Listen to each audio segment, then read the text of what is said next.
Alors, pourquoi je pense que la CEDEAO est désormais une organisation terroriste? Voici les 4 raisons. Première raison, la CEDEAO n'a jamais pris des dispositions réelles pour combattre le terrorisme en Afrique de l'Ouest.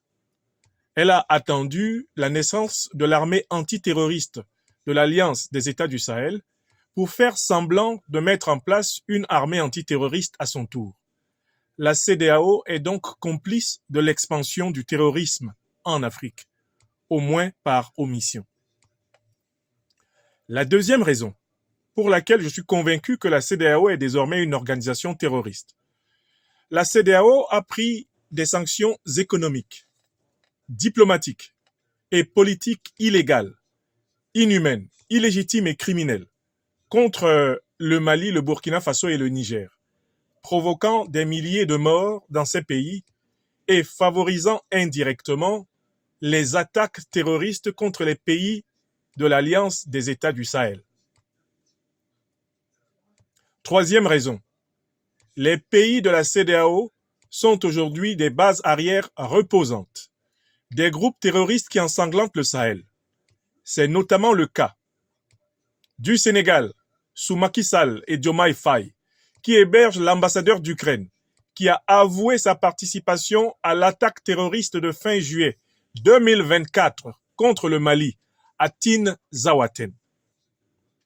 C'est le cas de la Côte d'Ivoire sous Ouattara Draman, qui ferme régulièrement les yeux sur les groupes terroristes réfugiés dans son territoire et qui a servi de base arrière aux puissances néocolonialistes occidentales pour violer l'espace aérien des pays de l'AES.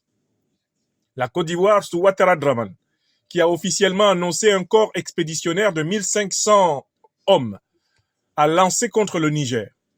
En 2023, la Côte d'Ivoire sous Ouattara Draman, qui a avoué ses plans de guerre contre le Mali dans sa conversation téléphonique avec l'ancien Premier ministre malien Boubou Cissé.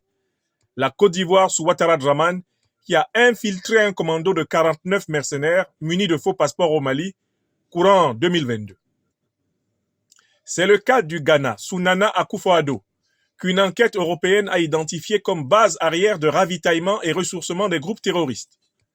C'est le cas du Bénin et du Nigeria, sous Talon et Tinubu, qui laissent les forces de l'OTAN espionner et infiltrer les pays de l'Alliance des États du Sahel à partir de leur territoire.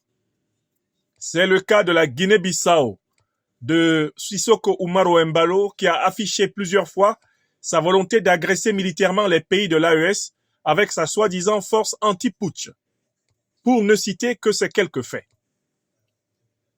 J'en viens donc à la quatrième et dernière raison.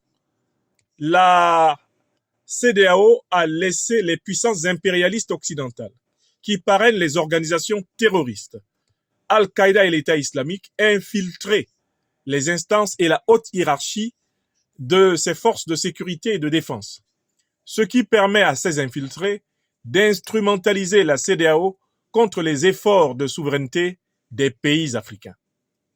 Voilà 4 raisons incontestables qui permettent d'établir, sans risque de se tromper, que la CEDEAO est bel et bien devenue une organisation terroriste.